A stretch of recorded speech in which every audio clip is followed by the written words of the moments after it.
Hello students, আমরা adaptation for cross pollination পড়ছিলাম। সেখানে আমরা 3টে পয়েন্ট অলরেডি পড়া হয়ে গেছে। ডাইক্লিনি বা ইউনিসেক্সুয়ালিটি, তারপর হচ্ছে ডাইকোগ্যামি বা হেটারোগ্যামি অ্যান্ড হেটারোমরফিজম। এই 3টে পয়েন্ট আমরা অলরেডি পড়ে নিয়েছি। তো নেক্সট পয়েন্ট হচ্ছে সেলফ স্টেরিলিটি বা স্ববন্ধাত্ব।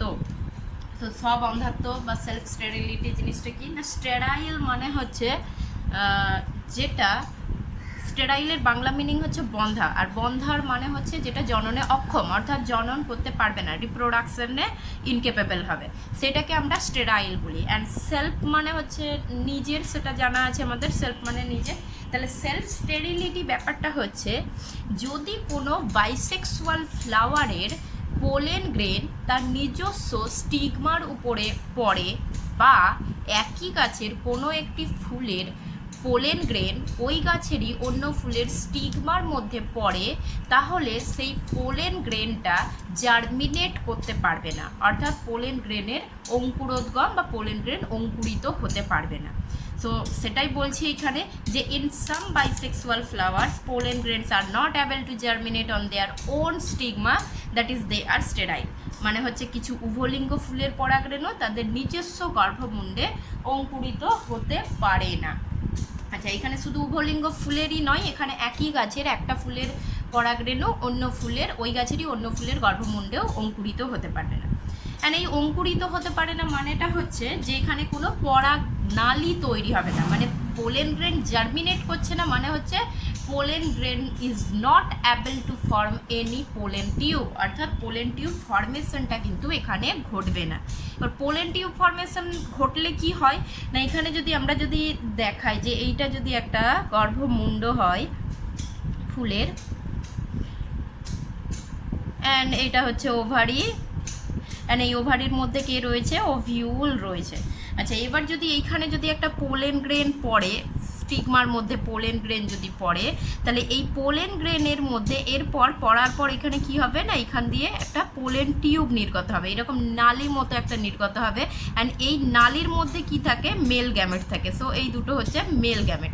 অ্যান্ড এই যে নালিটা তৈরি হচ্ছে, পোলেন টিউব যেটা তৈরি হচ্ছে, এই পোলেন টিউবটাই কিন্তু এই মেল গ্যামেট দুটোকে বহন করে এই এগের কাছে নিয়ে যাবে, অর্থাৎ ওভিউলের মধ্যে যে এগ প্রেজেন্ট রয়েছে সেই এগের কাছে নিয়ে যাবে। অর্থাৎ এই পোলেন টিউবটা গ্রোথ হবে, গ্রোথ হয়ে হয়ে এখানে এসে এই জায়গায় এসে প্রবেশ করবে, অর্থাৎ ওভিউলের মধ্যে প্রবেশ করবে, এবং এখানে ওভিউলের মধ্যে কি রয়েছে, এগ রয়েছে। সো এগের সঙ্গে মেল গ্যামেটের ফার্টিলাইজেশন ঘটাবে।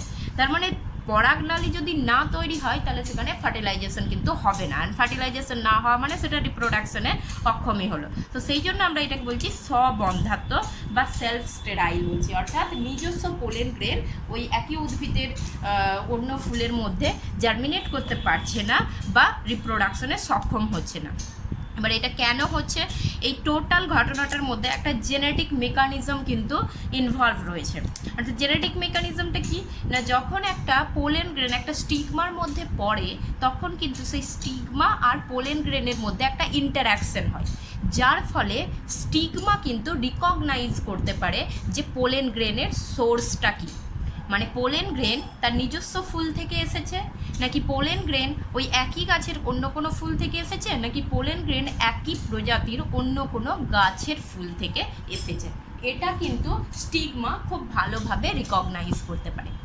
এবার যেহেতু ক্রস পলিনেশনের মধ্যে জেনেটিক ভ্যারিয়েশন আসে আর সেলফ পলিনেশনের মধ্যে জেনেটিক ভ্যারিয়েশন আসে না, তাই নেচার কিছু কিছু গাছকে ইভলভ করেছে, মানে উন্নত ধরনের একটা ক্যারেক্টার দিয়েছে, যার ফলে যদি স্টিগমা রিকগনাইজ করে যে পোলেন গ্রেন তার নিজস্ব গাছ থেকে এসেছে বা নিজস্ব ফুল থেকে এসেছে, তাহলে স্টিগমা কিন্তু এই পোলেন গ্রেনের পোলেন টিউব ফর্মেশনটাকে বাধা দিয়ে দেবে, বা আমরা বলতে পারি পোলেন গ্রেনটাকে স্টিগমা কিন্তু রিজেক্ট করে দেবে, অর্থাৎ ফার্দার প্রসেস করতে দেবে না, পোলেন গ্রেনকে প্রসেস করতে দেবে না। কেন? তার কারণ স্টিগমা এটা খুব ভালো মতো রিয়ালাইজ করবে যে এই পোলেন গ্রেনটাকে যদি আমি জার্মিনেট করতে দিই তাহলে এক্ষেত্রে কোনো নতুন জেনেটিক ভ্যারিয়েশন আমি পাবো না, অর্থাৎ যে নতুন অফস্প্রিং তৈরি হবে তো নতুন জেনেটিক ভ্যারিয়েশন আমি পাবো না। সেই জন্য যখনই স্টিগমা যখনই দেখবে যে পোলেন গ্রেন আর তার নিজস্ব জেনেটিক কনস্টিটিউশন সেম টাইপের রয়েছে, তখন কিন্তু স্টিগমা ওই পোলেন গ্রেনের সঙ্গে আর কোনো ইন্টারঅ্যাক্ট করবে না, অর্থাৎ পোলেন গ্রেনকে টোটালি স্টপ করে দেবে ওখানে, বা টোটালি ওখানে রিজেক্ট করে দিচ্ছে। তো কিন্তু অন্য গাছের যখনই আসবে, অর্থাৎ একই প্রজাতির অন্তর্গত অন্য গাছের যখনই আসবে, তখন এটা কি হবে না, জেনেটিক কনস্টিটিউশন ডিফারেন্ট হবে, অন্য গাছের জেনেটিক কনস্টিটিউশন ডিফারেন্ট হবে। সো যখনই জেনেটিক কনস্টিটিউশন ডিফারেন্ট হবে তখন কিন্তু ওই একই প্রজাতির অন্য গাছের পোলেন গ্রেনকে ও কিন্তু ফার্দার প্রসিড করতে দেবে বা অ্যাকসেপ্ট করবে। সো এই ঘটনাটাকেই বলছি আমরা সেলফ স্টেরিলিটি বা স্ববন্ধাত্ব বলছি, এবং যেহেতু নিজস্ব পোলেন গ্রেনকে এখানে জার্মিনেট করতে দিচ্ছে না সেই জন্য এটা বন্ধাত্ব। And it is a advance type of adaptation বলতে পারি আমরা, অর্থাৎ সেলফ পলিনেশনকে প্রিভেন্ট করে ক্রস পলিনেশনকে সাপোর্ট করার জন্য এটা একটা অ্যাডভান্স টাইপ অফ অ্যাডাপ্টেশন। প্ল্যান্টের মধ্যে এরকম একটা অ্যাডাপ্টেশন ঘটেছে। সো জেনেটিক মেকানিজমটা আমরা যদি এরকম ধরনের একটা দেখাই, একটা জাস্ট ডায়াগ্রাম দেখাচ্ছি। সো এটা হচ্ছে একটা পিস্টিলের স্ট্রাকচার দেখানো হচ্ছে, এটা হচ্ছে তার গর্ভমুণ্ড, মানে এটা হচ্ছে স্টিগমা, অ্যান্ড তারপর স্টাইল রয়েছে, অ্যান্ড এইখানে হচ্ছে ওভিউল রয়েছে, অর্থাৎ এটা হচ্ছে ওভারি। সো এখানে যদি এই পার্টের অর্থাৎ পিস্টিলের যদি ডিপ্লয়েড জেনেটিক কনস্টিটিউশন যদি S1 S2 হয় আর এর মধ্যে একটা পোলেন গ্রেন পড়লো, পোলেন গ্রেন আমরা জানি হ্যাপ্লয়েড ইন নেচার, সেই জন্য এখানে যে পোলেন গ্রেনটা পড়ছে সেই পোলেন গ্রেন যদি S1 হয়, অর্থাৎ নিজস্ব পোলেন গ্রেন যদি আসে S1 হয়, তাহলে কিন্তু এখানে পোলেন গ্রেনের কোনো কিন্তু পোলেন টিউব ফর্মেশন হবে না, তার কারণ এর নিজস্ব জেনেটিক কনস্টিটিউশন S1 S2 আছে, অ্যান্ড যে পোলেন গ্রেন পড়েছে সেটা এসেছে S1, মানে কোনো নতুন জেনেটিক কনস্টিটিউশন কিন্তু এখানে আসেনি, নতুন জেনেটিক কম্বিনেশন এখানে আসেনি। সো দ্যাটস ওয়াই এখানে কিন্তু এই স্টিগমা কিন্তু এই পোলেনকে রিজেক্ট করে দেবে। সো এটা হচ্ছে সেলফ স্টেরিলিটি গেল। একইভাবে সেম স্টিগমা S1 S2, এখানের মধ্যে S1 যখন পড়ছে সেটাকে রিজেক্ট করছে, বাট S3 যদি পড়ে তাহলে S3 পোলেন গ্রেন, S3 এই অ্যালিলের যদি কোনো পোলেন গ্রেন পড়ে তাহলে এক্ষেত্রে কি দেখা যাচ্ছে না, এদের রয়েছে S1 S2, বাট পড়েছে কি S3, অর্থাৎ সম্পূর্ণ নতুন ধরনের একটা জেনেটিক কম্বিনেশন এসেছে। তাহলে এক্ষেত্রে এই জায়গায় কিন্তু এই পোলেন গ্রেনটা জার্মিনেট করে যাবে, তার মানে এটা হচ্ছে পোলেন টিউব ফর্মেশন করে দেবে। সো এটাই হচ্ছে সেলফ স্টেরিলিটি, মানে যেখানে নিজস্ব পোলেন গ্রেনকে জার্মিনেট করতে দিচ্ছে না বা নিজস্ব পোলেন গ্রেনকে রিজেক্ট করে দিচ্ছে, বা নিজস্ব পোলেন গ্রেন তার নিজস্ব স্টিগমায় স্টেরাইল হয়ে যাচ্ছে, কিন্তু অন্য পোলেন গ্রেন মানে একই প্রজাতির অন্তর্গত অন্য উদ্ভিদের পোলেন গ্রেন তার ওই স্টিগমায় কিন্তু জার্মিনেট করবে।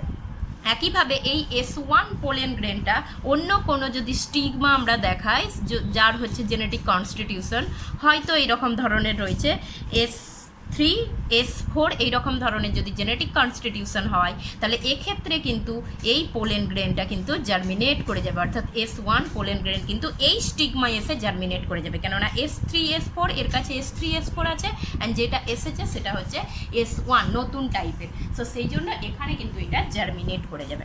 এই ঘটনাটাকে সেলফ স্টেরিলিটি বা স্ববন্ধাত্ব বলা হচ্ছে, অ্যান্ড এটার এক্সাম্পল হচ্ছে সেলফ স্টেরিলিটি বা স্ববন্ধাত্বর এক্সাম্পল হচ্ছে যে টি প্ল্যান্ট হতে পারে, তো যেটা চা গাছের ক্ষেত্রে এইরকম ধরনের দেখা যায় সেলফ স্টেরিলিটি, বা সোলানামের ক্ষেত্রে যে সোলানামের যে স্পিসিসগুলো থাকবে সোলানাম স্পিসিসের ক্ষেত্রে এইরকম ধরনের সেলফ স্টেরিলিটি কিন্তু দেখতে পাওয়া যাচ্ছে।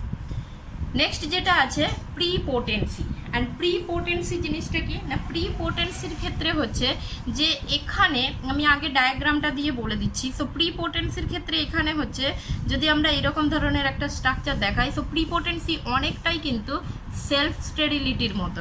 সো প্রিপোটেন্সি আর সেলফ স্টেরাইল একই বলতে পারি আমরা, একই না, কিছু বেসিক কিছু ডিফারেন্স রয়েছে, মোটামুটি সেম টাইপের হবে।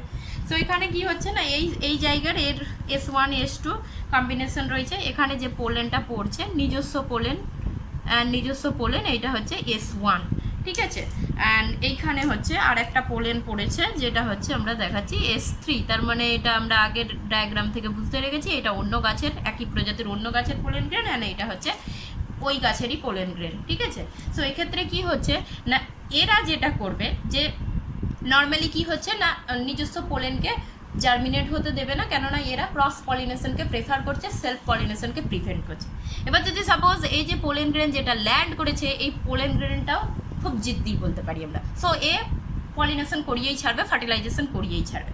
তাহলে এক্ষেত্রে মানে একে সম্পূর্ণরূপে স্টিগমা রিজেক্ট করতে পারছে না, অর্থাৎ নিজস্ব পোলেন গ্রেনকে সম্পূর্ণরূপে স্টিগমা রিজেক্ট করতে পারছে না। তখন কি করবে, ক্রস পলিনেশনকে প্রেফার করার জন্য এই যে নিজস্ব পোলেন গ্রেন এর যে পোলেন টিউবটা ফর্মেশন হচ্ছে, এই পোলেন টিউব ফর্মেশনটাকে কি করে দেবে, স্লো করে দেবে, অর্থাৎ পোলেন টিউবের যে গ্রোথটা হবে সেই গ্রোথ রেটটাকে কিন্তু স্লো করে দিচ্ছে। সো এই যে স্লো হয়ে গেল, এর ফলে কি হচ্ছে না, ওই ডিউরেশনে যদি কোনো অন্য গাছের পোলেন গ্রেন এসে পড়ে, তাহলে ওই পোলেন গ্রেনের পোলেন টিউব ফর্মেশনের রেটটাকে কিন্তু অনেক বাড়িয়ে দেবে। তাহলে এক্ষেত্রে কি হচ্ছে না, যখনই অন্য গাছের পোলেন টিউব ফর্মেশনের রেটটা যখনই বেড়ে গেল, তার মানে এই পোলেন টিউবের মধ্যে যে মেল গ্যামেট থাকবে সেই মেল গ্যামেট অলরেডি ফার্টিলাইজ করে দিচ্ছে, এগকে ফার্টিলাইজ করে দিচ্ছে। তার মানে যখন এই পোলেন টিউবটা ওখানে রিচ করবে, তার আগেই কিন্তু মেল গ্যামেট দ্বারা, অন্য পোলেনের মেল গ্যামেট দ্বারা ফার্টিলাইজেশন অলরেডি ঘটে গেছে।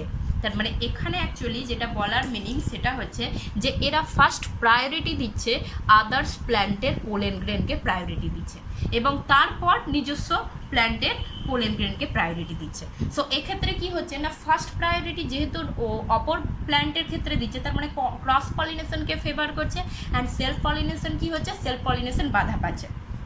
সেকেন্ড টাইপ কি, সেকেন্ড ইম্পর্টেন্ট ব্যাপার হচ্ছে যে যদি কোনো কারণে এই পোলেন গ্রেন এসে না পড়ে, মানে অন্য কোনো প্ল্যান্টের পোলেন গ্রেন হয়তো এলো না, কোনোভাবেই এইখানে এসে স্টিগমায় এসে পৌঁছলো না, তখন কি হবে, তখন কিন্তু এই পোলেন গ্রেনটা কিন্তু ফার্টিলাইজেশন ঘটিয়ে দেবে। অর্থাৎ যদি এখানে কোনো কারণে যদি আদার্স কোনো প্ল্যান্টের পোলেন গ্রেন না রিচ করতে পারে, তখন কিন্তু এখানে সেলফ ফার্টিলাইজেশন ঘটে যাবে। তাহলে সেলফ স্টেরিলিটি আর প্রিপোটেন্সির মধ্যে পার্থক্য হচ্ছে যে সেলফ স্টেরিলিটির মধ্যে কখনোই নিজস্ব পোলেন গ্রেন কিন্তু জার্মিনেট করতে পারবে না, আর প্রিপোটেন্সির মধ্যে যে অ্যাকচুয়াল এরা প্রথম প্রেফারেন্স দিচ্ছে অন্য প্ল্যান্টের পোলেন গ্রেনকে, বাট যদি কোনো কারণে অন্য প্ল্যান্টের পোলেন গ্রেন এসে না পৌঁছায়, তখন কিন্তু এ ফার্টিলাইজেশন ঘটাবে। তার মানে এই নিজস্ব পোলেন গ্রেনের পোলেন টিউবের গ্রোথ রেটটাকে এরা প্রথমে কি করে দিচ্ছে, স্লো ডাউন করে দিচ্ছে, যাতে করে অন্য পোলেন যদি আসে, অন্য পোলেন সঙ্গে সঙ্গে গ্রোথ রেটটাকে বাড়িয়ে দিচ্ছে, পোলেন টিউবের গ্রোথ রেটটাকে বাড়িয়ে দিচ্ছে, এবং অন্য পোলেন দ্বারা ফার্টিলাইজেশন হয়ে যাচ্ছে। বাট এই যে এর গ্রোথ রেটটা যে স্লো করে দিল, এই সময়ের মধ্যেও যদি না অন্য কোনো পোলেন গ্রেন এসে পৌঁছয়, তাহলে কিন্তু এই ফার্টিলাইজেশন ঘটাবে। সো এটা হচ্ছে প্রিপোটেন্সি, অ্যান্ড প্রিপোটেন্সির এক্সাম্পল হচ্ছে অ্যাপেল, পিচ, এটসেট্রা। সো এইগুলো হচ্ছে এইসব প্ল্যান্টের ক্ষেত্রে প্রিপোটেন্সি দেখতে পাওয়া যাচ্ছে। নেক্সট যেটা অ্যাডাপ্টেশন আছে, নেক্সট অ্যাডাপ্টেশন হলো হার্কোগ্যামি। অ্যান্ড হার্কোগ্যামি এটা এসেছে হার্কোজ ওয়ার্ড থেকে, অ্যান্ড হার্কোজ কথাটার মানেই হচ্ছে ফিজিক্যাল একটা ব্যারিয়ার, তার মানে একটা গঠনগত একটা বাধা বা প্রতিবন্ধকতা। এখানে কি হচ্ছে না, in some bisexual flowers there are physical barriers between anthers and stigma. Anther এবং স্টিগমার মধ্যে একটা গঠনগত একটা ব্যারিয়ার বা প্রতিবন্ধকতা থাকে, যার ফলে পোলেন গ্রেন স্টিগমার মধ্যে পৌঁছতে পারে না বা সংস্পর্শে আসতে পারে না, সেটাই হচ্ছে হার্কোগ্যামি। তার মানে এখানে সেলফ পলিনেশনকে প্রিভেন্ট করার জন্য এবং ক্রস পলিনেশনকে ফেভার করার জন্য নেচার এখানে গঠনগত, গাছের গঠনগত এমন কিছু প্রতিবন্ধকতা সৃষ্টি করেছে, যার ফলে পোলেন গ্রেন তার নিজস্ব স্টিগমার মধ্যে পৌঁছতে পারছে না। সো পৌঁছতে না পারলে সেখানে ফার্টিলাইজেশন হবে না। সো এখানে এক্সাম্পল হচ্ছে আকন্দ বা ক্যালোট্রপিস প্ল্যান্টের ক্ষেত্রে।